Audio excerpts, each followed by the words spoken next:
Tribes பார்வையாளர்களுக்கு வணக்கம். இன்று நம்மோடு இணைந்துள்ள சிறப்பு விருந்தினர் தமிழக வெற்றி கழகத்தின் முன்னாள் செய்தி தொடர்பாளர் தோழர் மணிகண்டன் வீராசாமி அவர்கள். வாருங்கள், அவரோடு உரையாடலாம். தோழர் வணக்கம். வணக்கம் தோழர்.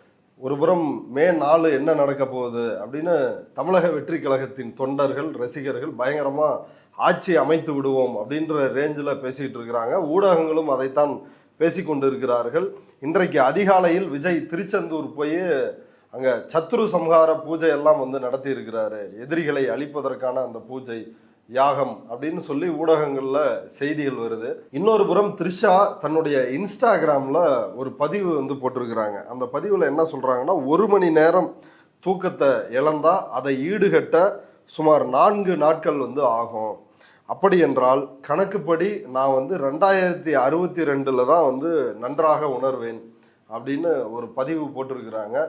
விஜய் ஒருபுறம் ஊடகங்களும் சோசியல் மீடியா முழுக்க விஜய் ரசிகர்கள் விஜய் ஆட்சியை பிடிப்பாங்கன்றாங்க. இன்னொரு புறம் விஜய் திருச்செந்தூர் கோயிலுக்கு போகிறாங்க.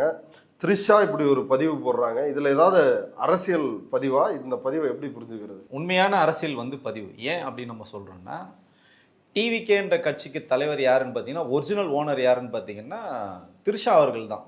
ஏன் நம்ம அப்படி சொல்கிறோம்னா, டிவிகேவோட தலைவராக ஆக்டிங் தலைவராக இருக்கக்கூடிய திரு விஜய் அவர்களோட உண்மையான தலைவர் யாருன்னு பார்த்தா த்ரிஷா தான். த்ரிஷாவோட தான் அவர் இருக்காரு. த்ரிஷா தான் எல்லா முடிவுகளும் எடுக்கிறாங்க.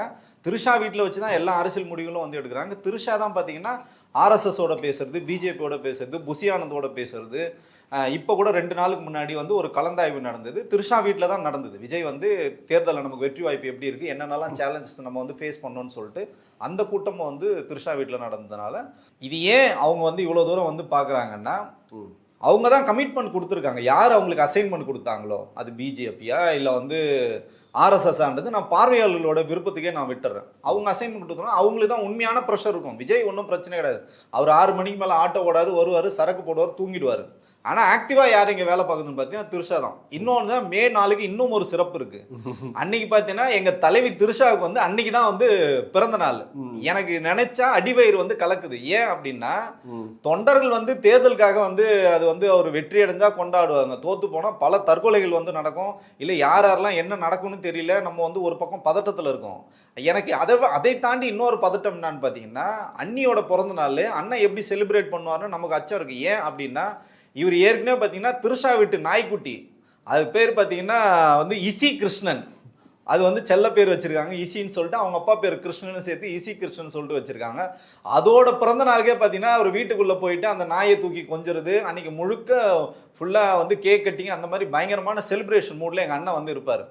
த்ரிஷா நாய்க்கு பிறந்த நாளுக்கே அண்ணன் அவ்வளோ மூடில் இருப்பார். இந்த பக்கம் தொண்டர்கள் தீக்குளிக்க தயாராக இருக்காங்க. அண்ணன் தோத்து போயிட்டா. இந்த பக்கம் அண்ணன் த்ரிஷாவோட பிறந்த நாளை கொண்டாட மூடில் இருக்காரு. இந்த கொண்டாட்டம் ஜெயிக்குமா? தொண்டர்களோட இந்த ஏக்கம் என்ன நடக்கும்னு தெரியல. உண்மையிலேயே எனக்கு அந்த நாள் பதட்டமான நாளாக இருக்குது. அதுக்கு முன்னாடி எத்தனை பேர் சாவான்னு தெரியல. அதுக்காக பேரிடர் குழுலாம் தமிழ்நாட்டை காப்பாற்றணும், ஆம்புலன்ஸுகளை எல்லா இடத்துலையும் தயாராக வச்சுருந்தாங்கன்னா குறைஞ்சபட்சம் நம்ம தமிழ்நாட்டு மக்கள் தான், நம்ம இளைஞர்கள்லாம் உயிரை காப்பாற்ற வேண்டிய பொறுப்பு நமக்கு இருக்குன்னு தான் பார்க்குறேன். அந்த அளவுக்கு நடக்கும் அப்படின்னு சொல்கிறீங்களா? இல்லை இது நீங்கள் சொல்கிறது மிகையாக இருக்கிற மாதிரி இல்லையா? நான் மிகைப்படுத்தி எதுவுமே சொல்லுங்க. தேர்தல் 23ஆம் தேதியே முடிஞ்சிச்சுங்க. இன்னைக்கு வரைக்கும் மெயின் ஸ்ட்ரீம் ஊடகத்தை பார்த்தாலும் சரி, சமூக வலைத்தளங்கள் பார்த்தாலும் எங்க பார்த்தாலும் விஜய் புராணமே பாடிட்டு இருக்காங்க. விஜய் 200 சீட்டை ஜெயிப்பாரு. விஜய் கட்சி வேட்பாளர் சத்யகுமார்னு சொல்லிட்டு ஒருத்தர் இருக்காரு. அவர் திருத்தணி வேட்பாளர். அவர் தான் நவீன் அம்பேத்கர்னு விஜய் பட்டம் கொடுத்தாரு. அவர் சொல்றாரு 2034 தொகுதியில் எங்க தலைவர் நிக்கிறாரு அப்படின்னு சொன்னதுனால, ஒருவேளை இவனுக்கு 2034 தொகுதியிலும் விஜய் ஜெயிப்பார்னு சொல்லிடுவாங்க. நமக்கு ஒரு அச்சம் இருக்கு. இப்படிதான் ஊடகங்கள் தொடர்ச்சியாக எந்த விவாதத்தை எடுத்தாலும், எந்த நியூஸ் பேப்பர் எடுத்தாலும், சமூக வலைதளங்கள் முழுக்க போனா விஜய் புராணம், விஜய் பேசுறது ஒரு சாதாரண அரசியலா நீங்க கடந்து போவேன். மக்கள் மைண்ட்ல அதை பதிய வைக்கிறாங்க. இதை கார்பரேட் அரசியல், இதனால தான் நம்ம சொல்றோம் இது ஆபத்தான அரசியல். கார்பரேட்டுகள் எத்தனையோ ஆயிரம் கோடிகளை செலவு பண்ணி இந்த நரேட்டிவ் செட் பண்ணாங்க. இது சாமானியமா இது நடக்கல. இப்போ இதுல இன்னொரு விஷயம் சொல்றாங்க. இப்போ நியூஸ் தமிழ் 24x7 அப்படின்ற ஒரு சேனல், அவங்க விஜயை நோக்கி படையெடுக்கும் IAS IPSகள் அப்படின்னு ஒரு செய்தி வெளியிட்டு இருக்கிறாங்க. காலைல ஈசிஆரில் வாக்கிங் போகிறாங்களாம் IAS IPS அதிகாரிகள். அதுவும் குறிப்பாக பனையூர் விஜய் அலுவலகத்துக்கு பக்கத்தில் தான் வாக்கிங் போகிறாங்களாம். வாக்கிங் 5 மணிக்குள்ளே முடிச்சுட்டு அதுக்கு பிறகு ஒரு இல்லத்தில் ரகசியமாக விஜயை சந்திக்கிறாங்களாம். அதுவும் வாக்குப்பதிவு நடந்த பிறகு தான் இது நடக்குது.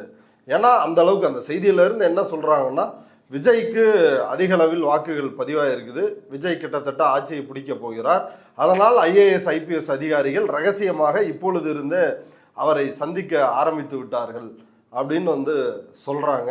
அதாவது நீங்க வந்து ஒரு நியூக்ளியர் பாம்லாம் போடுவாங்க பாத்தீங்களா, நியூக்ளியர் பாம்லாம் போட்டால் அது எவ்வளோ பெரிய பேரழிவை வந்து ஏற்படுத்தும், அது மனித குலத்துக்கே வந்து எதிரானது. அதே மாதிரி பார்த்தீங்கன்னா இலங்கையில் பார்த்தீங்கன்னா கன்னி வெடி வந்து வைப்பாங்க, அதில் வந்து நிறைய போராளிகள் வந்து இறந்து போயிருக்காங்க, அந்த கன்னி வெடிகளை வந்து அகற்றவே முடியாது. அந்த மாதிரி ஒரு ஆபத்தானது தான் பார்த்தீங்கன்னா இவங்க வந்து இணைய வழி தாக்குதல் வந்து பண்றாங்க. இந்த மாதிரி தொடர்ச்சியாக விஜயை பத்தி பேசுறது, விஜயை பத்தி செய்திகள் போடுறது, விஜய் முதலமைச்சர் நம்பலையா?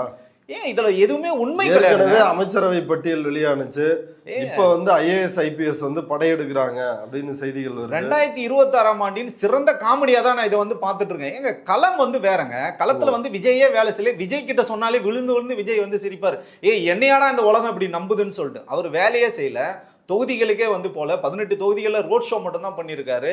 கடைசி நேரத்தில் குழந்தைங்க கிட்ட காலில் விழுந்து ஓட்டு கேட்டதான், எனக்கு வந்து நீங்கள் வந்து அப்பா அம்மா கிட்ட வந்து கேளுங்க, கிண்டர்ஜாய் கேட்குற மாதிரி, சாக்லேட் கேட்குற மாதிரி, ஐஸ்கிரீம் கேட்குற மாதிரி அடம்புடிங்க, விஜய் அங்கிளுக்கு தான் ஓட்டு போடணும்னு சொல்றது அப்பட்டமான அயோக்கியத்தனம். குழந்தைகளை வந்து எவ்வளோ தூரம் நம்ம வந்து போற்றி பாதுகாக்கிறோம், அந்த குழந்தைகளை நம்ம வந்து எவ்வளோ தூரம் நல்லதுகளை வந்து சொல்லித்தரோம். ஆனால் இந்த மாதிரி ஒரு கேடு கட்ட ஜென்மம் வந்துட்டு குழந்தைகள் மூலியமா இன்னைக்கு ஒரு அரசியலை வந்து ஏற்படுது. இதுவும் வந்து மிகப்பெரிய ஒரு குழந்தைகள் பயங்கரமா அழுற வீடியோக்கள்லாம் சமூக வலைதளங்கள்ல பார்த்துருக்கு. விஜய் என்னங்க தெரியும் குழந்தைங்களுக்கு? அந்த அங்கிள் வந்து நல்லா டான்ஸ் ஆடுறாரு, அது மட்டும் தான் தெரியும். விஜய் ஒரு கட்சி வச்சிருக்கு தெரியாது, அவருக்கு வந்து ஓட்டு போனது தெரியும், எதுவுமே தெரியாதுங்க அந்த குழந்தைகளுக்கு. அந்த குழந்தைகள் மனசுல எவ்வளவு பெரிய நஞ்சை வந்து விதைக்கிறான் இவன் அவனு பேசுறதுக்கு வந்து இவ்வளவு நாள் நான் வந்து ஃபீல் பண்ணாங்க, இப்ப நான் பேசுறேங்க, அவன் இவன் கூட சொல்ல முடியாது, இதை விட மோசமான வார்த்தைகளை தான் வந்து பயன்படுத்தணும். எவ்வளவு பெரிய மோசமான ஒரு தாக்குதல், அந்த குழந்தைகள் மனதளவில் பாதிக்கப்பட்டுறாங்க. நிறைய பேர் வந்து கம்ப்ளைண்ட் கொடுக்குறாங்க, என் குழந்தை வந்து அடம் பிடிக்குது, எலெக்ஷன் முடிஞ்சு எத்தனை நாள் ஆச்சு, விஜய் அங்கிளுக்கு தான் ஓட்டு போட்டோம்னு நாங்க சொன்னாலும் நம்ப மாட்டுறாங்க, தொடர்ச்சியா அழுகுறாங்க, அடம் பிடிக்கிறாங்க. எந்த குழந்தைகள் என்ன மனநோயாளியா மாறிடுமோன்னு சொல்லிட்டு நமக்கு வந்து பதட்டம் இருக்கு. இன்னைக்கு பாத்தீங்கன்னா குழந்தைகள் நலம் சார்ந்த அமைப்பு கூட பாத்தீங்கன்னா அவர் மேல வழக்கு போட்டிருக்காங்க, அதை வந்து விசாரிக்கணும்னு சொல்றாங்க, தேர்தல் ஆணையத்தில் கம்ப்ளைண்ட் பண்ணியிருக்காங்க. அதை கூட பாத்தீங்கன்னா நம்ம வந்து ஒரு ப்ரௌடா தான் பேசுறோம். இது எவ்வளவு பெரிய அயோக்கியத்தனம் அவன் பண்ணியிருக்கான், அதை யாராவது கண்டிக்கிறாங்களா? மனித உரிமை ஆணையெல்லாம் எங்க போச்சு? இந்த குழந்தைகளுக்காக வேலை செய்கிற இந்த அமைப்புகள்லாம் எங்க போச்சு? விஜய் நோக்கியவங்கெல்லாம் இந்த கண்டனம் எழுப்பி இருக்குமான அப்படி என்னங்க இந்த உலகத்துக்கு விஜய் பண்ணிட்டாரு? யார் இந்த விஜய்? மொல்ல மாதிரி முடிச்ச வைக்கிங்க, சினிமால டான்ஸ் ஆடினாரு, இன்னைக்கு வந்து தேர்தல் காலத்தில் வந்து டான்ஸ் ஆடிட்டு இருக்காரு, இங்க மக்களை வந்து முட்டாளாக்கி இன்னைக்கு வந்து வாக்குகளை வந்து பிரிச்சிருக்காரு. இதை தாண்டி அவர் என்ன பண்ணார்? விஜய் தோற்பது உறுதிங்க, எல்லா தொகுதியிலும் விஜய் தோற்பது உறுதி. மிஞ்சி போனா அதிகபட்சமா சிறிய மார்ஜின்ல வேணா அவருக்கு வந்து வெற்றி வாய்ப்பு சிறியதாக வந்து உங்களுக்கு பெரம்பூர்ல இருக்கு, அதை தாண்டி எதுவுமே இல்லை. அதுக்காக ஐஏஎஸ் ஆபீசர் வரன்றாங்க, கூவத்தூர்ல வந்து படையெடுக்கிறதுக்கு ரெடியா இருக்காங்க, எம்எல்ஏக்களை எதுவுமே அடைச்சு வைக்க போறேன்னு சொல்றாங்க. இதெல்லாம் ஒரு அளவே இல்லையா? இல்லங்க, விகடன் வந்து செய்தி வெளியிட்டு இருக்கிறாங்க, ரிசல்ட்டுக்கு பிறகு தாவேகா சார்பில் வெல்லும் நபர்களை திமுகவும் அதிமுகவும் இழுக்க முயற்சிக்கலாம். ஏற்கனவே எடப்பாடியில் வேட்பு மனுவின் போதே அதே வேலையை செய்தார்கள். அந்த வேட்பாளர் ஆதவர்ஜுனா கூட சொன்னார்ல கருப்பாடுன்னு, அந்த சம்பவத்தை சொல்றாங்க. ரிசல்ட்டின் போது அந்த மாதிரி எதுவும் நடந்துவிடக் கூடாது என்பதற்காக வேட்பாளர்கள் அத்தனை பேரையும் சென்னைக்கு அழைத்து ஒரு ஆலோசனை கூட்டம் நடத்த திட்டமிட்டு இருக்கிறார்கள்.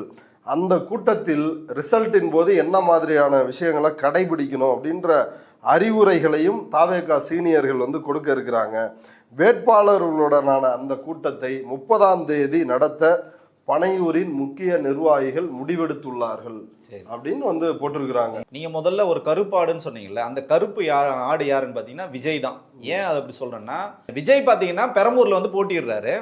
அதுக்கு முன்னாடியே பாத்தீங்கன்னா அதிமுக கூட்டணில இருந்து வேட்பாளர் வந்து அறிவிக்கிறாங்க, பாமகவுக்கு வந்து ஒதுக்குறாங்க. சரி, பாமகவுக்கு ஒதுக்குறாங்களா என்னடாதுன்னு பார்த்தா, அப்ப விஜய் இங்க போட்டியிட மாட்டாருன்னு பார்த்தா விஜய் தான் அங்க வந்து போட்டிடுறாரு. டீல் என்ன டீல்னா, நீ நிக்கிற பெரம்பூர்ல நான் டம்மி வேட்பாளரை போட்டேன், ஏன்னா அங்க தலித்துகளும் கிறிஸ்தவர்களும் இஸ்லாமியர்களும் எல்லாம் பெருவாரியா இருக்கிற இடம், அதனால உங்களுக்கு வந்து விஜய்க்கு அந்த இடத்துல வெற்றி வாய்ப்பு உறுதிப்படுத்துறாங்க. யார் உறுதிப்படுத்துறாங்கன்னா அதிமுகவும் பிஜேபி கூட்டணியும் உறுதிப்படுத்துது. இதுக்கு பிராயச்சித்தமாக, இதுக்கு கைமாறாக, இதுக்கு நன்றி உணர்ச்சி உடையவனாக அதே பாத்தீங்கன்னா உங்களுக்கு எடப்பாடியோட தொகுதியில தாவேகாவோட வேட்பாளர் வந்து வேட்புமனு தாக்கல் பண்றதுல சிக்கல் இருக்கு. அவர் வந்து பிழை, அது வந்து 2 பேருக்கும் சேம் டைம் வந்து ரிஜெக்ட் ஆகுது. அவரோட கணவர் அருண்குமார்னு நினைக்கிறேன் ஒரு பேரு, அருண்குமார், அவரோட மனைவி 2 பேரும் வந்து பாத்தீங்கன்னா வேட்புமனு ரிஜெக்ட் ஆகுது. ஸோ சரியா போச்சுங்களா? எடப்பாடி வந்து விஜய்க்கு வந்து பெரம்பூர்ல உதவி பண்ணாரு, விஜய் வந்து எடப்பாடிக்கு வந்து உதவி பண்ணாரு. இந்த டீல் முடிஞ்சிச்சு. அப்ப யாரு கருப்பாடு? விஜய் தான் கருப்பாடு. அதை வந்து இவங்க வந்து ஒத்துக்கணும். ஒண்ணு. ரெண்டாவது என்னன்னு பாத்தீங்கன்னா, நீங்க சொல்றது இவங்களை அடைச்சு வைப்பாங்க. எதுக்கு இவங்களை அடைச்சு வைக்கணும்? விலைக்கு வாங்கிடுவாங்க. ஏன் விலைக்கு வாங்குறது யாருங்க? உங்களுக்கு வந்து டெபாசிட்டே கிடைக்க போறது இல்லைங்க. எதுக்கு உங்களை விலைக்கு வாங்கணும்? ஏன் இதெல்லாம் உள்ளபடியே சொல்றேன். அரசியல் களத்தை வந்து இவங்க நக்கல் நையாண்டி பண்ணிட்டு இருக்காங்க. தொடர்ச்சியாக மக்களை வந்து விகடன் மாதிரி ஒரு முன்னணி நிறுவனம் அதை செஞ்சு என்ன வரப்போகுது? சமூகத்தின் 4வது தூணுங்க பத்திரிகைன்றது. எவ்வளோ பெரிய ஆட்கள்லாம் வந்திருக்காங்க. கலைஞர் கூட ஒரு பத்திரிகையாளர் தாங்க இருந்து அரசியல் தலைவர் ஆனார். 14 வயதிலே பார்த்தீங்கன்னா அவர் வந்து கையெழுத்து பிரதி நடத்தி அரசியலுக்கே வந்து அவருக்கு ஒரு ஆர்வம் வந்தது பத்திரிகையாளராக இருந்து தான். நம்ம பல்வேறு பத்திரிகையாளர்கள் வந்து நம்ம பார்த்துருக்கோம். இந்த மாதிரி ஒரு பத்திரிகையை நம்ம வந்து பார்த்து, ஏன்னா இவங்க தான் பார்த்தீங்கன்னா எல்லோருக்குமான தலைவர் அம்பேத்கர்னு சொல்லிட்டு ஒரு செட்டப் நூல் வெளியீடு பண்ணி அங்கே தான் பார்த்தீங்கன்னா ஆதவர்ஜுனான்ற ஒரு கேரக்டரே உள்ள வர வச்சது யாருன்னா இந்த ஊடகங்கள் தான். விஜயும் ஆதவர்ஜுனாவுக்கும் ஒரு இணைப்பு பாலமா இருந்தது. அதுல கூட பேசும் பொருளாச்சு. விஜயை விட பார்த்தீங்கன்னா அவர் தான் அதிகமான ஸ்கோர் பண்ணாரு. அந்த விழாக்கு வந்து இந்த சூழ்ச்சியை தெரிஞ்சுதான் தொல் திருமாவளவன் அண்ணன் வந்து பார்த்தீங்கன்னா இதை வந்து புறக்கணிச்சார். ஸோ இப்படி ஊடகங்கள் வந்து விஜய்க்காக பிஆர்ஓ வேலை வந்து செய்கிறது, பிஏ வேலைகளை செய்கிறது, பிரபகண்டா பண்றது எல்லாமே பார்த்தீங்கன்னா முழுக்க முழுக்க ஊடகங்கள் தான். அதை தாண்டி விஜய் வந்து ஒண்ணுமே இல்லை. எங்க விஜய் கட்சி இயங்குதுன்னா பனையூர்ல பூட்டி கிடக்குது. பனையூர்ல வந்து இயங்கல. தமிழக அரசியல் எங்காவது இயங்குதுன்னா இயங்கல. பத்திரிகை அலுவலகங்கள்ல இயங்குது. மெயின் ஸ்ட்ரீம் ஊடகங்கள்ல வந்து இயங்குது. இன்ஸ்டாகிராம்ல இயங்குது. சமூக வலைதளங்கள் இயங்குது. இதை தவிர அவங்க வேற எங்கேயுமே இயங்கல. அதுக்கு நீங்க வந்து யாரையும் வந்து கடத்திட்டு போகணும்னு அவசியம் இல்லை. அது கூப்பிட்டாலே அவங்களே கிளம்பி வந்துருவாங்க. ஏன்னா ஏற்கனவே பார்த்தீங்கன்னா 30-40 பேர் வந்து வெளில போயிட்டாங்க. அதிமுக வெளில போயாச்சு. களத்துல வேலையே செய்யல. வேட்பாளரே வந்து பூத்தை போய் பார்க்கல.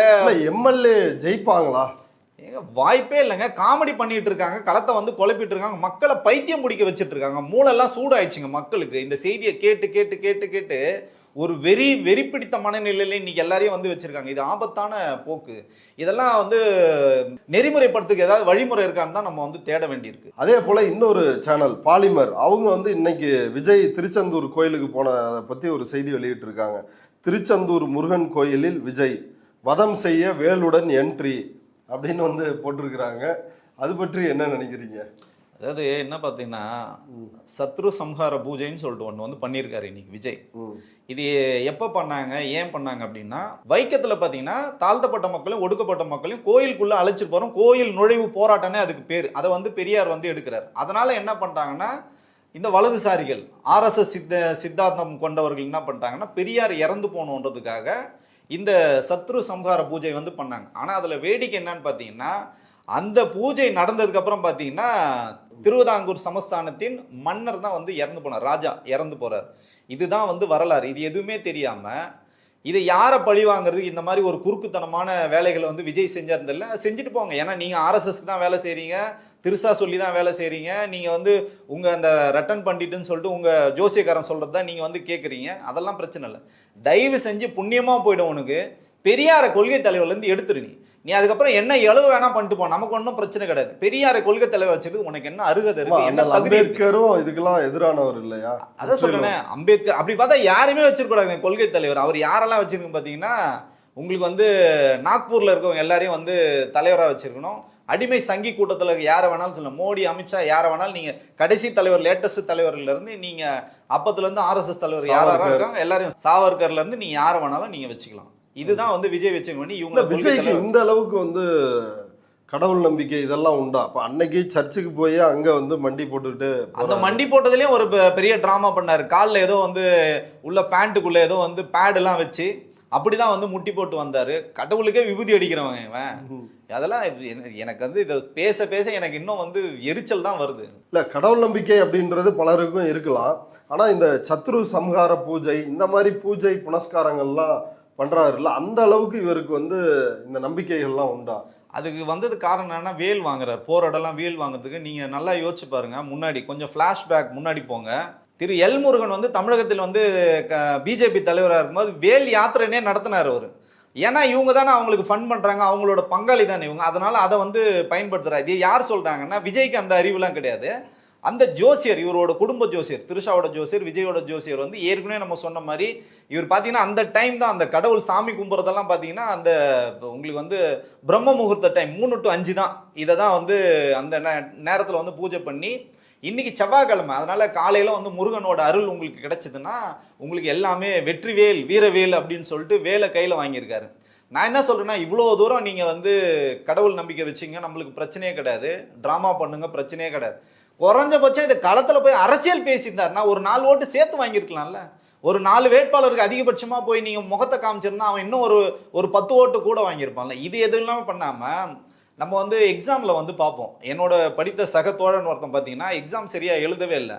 அவன் வந்து டெய்லி கோயிலுக்கு போயிட்டு தேங்காய் உடைச்சிட்டே இருப்பான், கடவுளுக்கு வந்து பூ வாங்கி போட்டுக்கிட்டே இருப்பான். என்னடா பண்றேன்னா, கடவுள் என்னை எப்படியாவது காப்பாத்து. எப்படா காப்பாத்துவாருன்னா, எக்ஸாம் சரியா எழுதல மச்சி, அதனால டெய்லி வந்து கோயிலுக்கு போறேன், முட்டி போடுவான், தீ மிதிச்சான், எல்லாமே பண்ண. கடைசியில் அவன் ஃபெயில் ஆகி போனான்னு வச்சுங்களேன். அந்த மாதிரி நீங்க களத்துல எதுவுமே வேலை செய்யாம எக்ஸாம் ஒழுங்கா எழுதாம கடவுள் வந்து காப்பாத்தோன்னா கடவுள் வந்து எக்ஸாம் எழுத மாட்டார். அதே மாதிரி நீ வந்து மக்களுக்கான அரசியலை எதுவுமே பேசாம, பிஜேபி எதிர்க்காம, மக்கள் நல திட்டங்கள் எதுவுமே செய்யாம, தொண்டர்களுக்கு எந்த விதமான அறிவுரையும் சொல்லாம பனையூர் பங்களாவை பூட்டி போட்டுட்டு நீ இது மாதிரி ஜோசியக்காரன் சொன்னான்னு சொல்லிட்டு ஊர் ஊரா நடந்துட்டு இருக்கேன். இது எங்க போய் முடியும்? இது தமிழகத்தின் புதியதாக இருக்குது. இதுதான் பாத்தீங்கன்னா சங்கி அரசியல்னு சொல்றோம். இல்ல, இந்த அளவுக்கு எல்லாரும் பில்டப் பண்றாங்களே. விஜய்க்கு சென்னையில் 33% வாக்குகள் கிடைக்கும், ஒட்டுமொத்தமாக தமிழ்நாட்டில் 27% வாக்குகள் வந்து கிடைக்கும் அப்படின்னு இப்படி தொடர்ச்சியா வந்து சொல்றாங்க. மே 4 அன்னைக்கு என்ன நடக்கும்? உண்மையிலேயே விஜய்க்கு இத்தனை சதவீத வாக்குகள் கிடைக்குமா? ஆனா யாரும் விஜய் இத்தனை சீட்ல ஜெயிப்பாரு அப்படின்னு பெரிய அளவுல வந்து அதை கணிச்சு சொல்ல மாட்டாங்களே. வாக்கு இவ்வளவு வாங்குவார் அவ்வளவு வாங்குவார் அப்படின்னு தானே சொல்றாங்க. அன்னைக்கு என்ன நடக்கும்? இப்போ பொதுவாகவே பார்த்தீங்கன்னா சினிமாக்கும் அரசியல்வாதிகளுக்கும் சினிமாக்கும் வந்து நெருங்கின தொடர்பு இருக்குது. ஏன் அதை நம்ம சொல்கிறோன்னா, 1984 பார்த்தீங்கன்னா எங்கள் தென் சென்னை தொகுதியில் இரா செழியன் ஒருத்தர் இருந்தார். அவர் வந்து மிகப்பெரிய மிகப்பெரிய ஒரு அரசியல், மிகப்பெரிய ஒரு பாரம்பரியம் கொண்டவர், அண்ணா கூட அரசியல் பண்ணவர். அவர் பார்லிமெண்ட்ல அவர் பேசுகிற உரைகள்லாம் ரொம்ப ஃபேமஸ். அவரை யார் தோற்கடிச்சாங்க பார்த்தீங்கன்னா, வைஜெயந்தி மாலான்னு சொல்லிட்டு ஒரு சினிமா நடிகை தான் தோற்கடிச்சாங்க. ஏன்னா எதுக்கு சொல்றேன்னா, இப்போ மட்டும்தான் சினிமாக்காரர்கள் மேலே வந்து மக்களுக்கு வந்து ஒரு ஆர்வம்லாம் கிடையாது, இது தொன்று தொட்டே இருக்கு. அன்னைக்கு வைஜெயந்தி மாலா, அதுக்கப்புறம் ஜெயலலிதா, எம்ஜிஆர், ஜெயலலிதா மாதிரி இன்னைக்கு வந்து விஜயை வந்து மக்கள் பார்க்குறாங்க. ஆனால் அவங்கெல்லாம் உழைத்தார்கள், குறைஞ்சபட்சம் உழைத்தார்கள், மக்களுக்காக களப்பணிச்சாங்க. இந்த மாதிரி எதுவுமே செய்யாத விஜய் பார்த்தீங்கன்னா மோசமான அரசியல். என்ன சொல்றதுன்னா, காழ்ப்புணர்ச்சி அரசியலை வந்து கையில் எடுக்கிறாரு. திமுக என்னை வந்து கிள்ளிடுச்சு, அடிச்சிடுச்சு, எனக்கு அங்கே வலிக்குது, இங்கே வலிக்குது, நான் எல்லாத்தையும் விட்டு வந்தேன். எதை விட்டு வந்த? நீ சொகுசு வாழ்க்கை நீ விடவே இல்லை, உன் பங்களாவை விடவே இல்லை, இன்னைக்கு வரைக்கும் தனி விமானத்தை விடவே இல்லை, பவுன்சரை விடவே இல்லை. எதை நீ விட்ட? தொண்டர்களை கைவிட்ட. நாளைக்கு அவர் வந்து ஷீரடி சாய்பாபா கோயிலுக்கும் போறாராம. ஆமாங்க, இந்த வாரம் முழுக்க ஆன்மீக பயணம். இந்த வாரம் அப்படின்னு சொல்லிட்டு சன் டிவில வந்து போடுவாங்க, ஆன்மீக வாரம். இந்த வாரம் வந்து ஆன்மீக வாரம். இன்னைக்கு வந்து இதுக்கு போய் திருச்செந்தூர், நாளைக்கு வந்து சீரடி, அதுக்கப்புறம் வந்து நீ யாரடின்னு அவர் எங்க யார் என்ன சொல்லுவாங்களோ அதெல்லாம் கேட்டுட்டு உள்ளபடியே சொல்றேன். இதெல்லாம் மக்கள் வந்து பார்க்கணுங்க. இவெல்லாம் வந்து தமிழ்நாட்டுக்கு முதலமைச்சர், தமிழ்நாட்டில் என்ன இங்க புரட்சி ஏற்படுத்த போறான்னு நமக்கு வந்து தெரியவே இல்லை. உள்ளபடியே அரசியல் களமா இல்ல இது ஏதாவது சாமியார் மடமா, தமிழ்நாடா இல்ல வடநாடான்னு நமக்கு வந்து தெரியவில்லை. உள்ளபடியே நமக்கு அவ்வளோ வேதனை வந்து வருது. இவங்க சொல்றாங்க இல்லையா, இது எல்லாமே பார்த்தீங்கன்னா முரட்டு முட்டு தான். விஜய் ஒரு சீட்டும் ஜெயிக்க போறது இல்லை. நான் சொன்ன மாதிரி பெரம்பூர்ல வேணா அவருக்கு ஒரு சிறியதாக ஒரு வாய்ப்பு இருக்குது, அவ்வளவுதான். அதை தாண்டி பார்த்தீங்கன்னா 233ல 33 ஏற்கனவே ஒன்று வந்து வாடகை விட்டாச்சு ஏடிஎம்கேக்கு. 233ல ஒரே ஒரு சீட்டு ஜெயிக்கிறதுக்கான வாய்ப்பு இருக்கு. மீதி 232 தொகுதியிலும் டெபாசிட் போறது உறுதி. ஆனா இவர் வந்து அதிகப்படியான வாக்குகளை வந்து வாங்குறதுக்கான வாய்ப்புகள் இருக்கு. அது கூட பாத்தீங்கன்னா இவர் கொடுத்த அசைன்மெண்ட், வாங்கின பேமெண்ட்டுக்கு கரெக்டா வேலை பார்த்திருக்காரு. அவருக்கு என்ன சொன்னாங்க, திமுக ஓட்டை பிரிந்தாங்க. ஆனா அண்ணா என்ன பண்ணிட்டாருன்னா, அண்ணா திமுக ஓட்டுகள் அதிகமா பிரிச்சிட்டாரு. இந்த பக்கம் பாத்தீங்கன்னா சீமான அடின்னு அடிச்சிருக்காரு களத்துல. சீமான் வாக்குகள் வந்து அதிகமா பிரிச்சிருக்காரு, அண்ணா திமுக வாக்குகள் அதிகமா பிரிச்சிருக்காரு. களம் வந்து பாத்தீங்கன்னா திரும்ப வந்து திமுக பார்த்தீங்கன்னா முழு மெஜாரிட்டியில் வந்து வராங்க. அதிமுக 2ஆம் இடம், 3ஆம் இடம் நிச்சயமாக விஜய்க்கு உண்டு. இதுதான் கலை யதார்த்தம். இதை தாண்டி இவங்க சொல்ற மாதிரி வந்து அவர் முதலமைச்சர் ஆயிடுவாரு, பிரதமர் ஆயிடுவாருன்னா ஒண்ணுமே கிடையாதுங்க, வாய்ப்பே கிடையாது. அப்படியே ஒருவேளை விஜய் ஜெயிச்சு வந்தா அவர் வந்து சட்டமன்றத்துக்குள்ள வரும்போது பல்வேறு பிரச்சனைகள் சந்திக்க வேண்டியிருக்கும். பவுன்சரோட வர முடியாது. அடுத்தது நீங்க வந்து எல்லாரும் எல்லா மாவட்டத்திலும் கிளம்பி வாங்க, அப்பதான் நான் சட்டமன்றத்துக்கு வருவேன்லாம் சொல்ல முடியாது. அங்க பாத்தீங்கன்னா அப்பாவுன்னு ஒருத்தர் இருப்பாரு, உங்களை வந்து ரேக் பண்ற மாதிரி, ஃபர்ஸ்ட் இயர் ஸ்டூடெண்ட் வந்து ரேக்கிங் பண்ற மாதிரி உன்னை ரேக்கிங் பண்ணி வெளியில தூக்கி பவுன்சர் தூக்கி வெளியில போட்டுருவாங்க.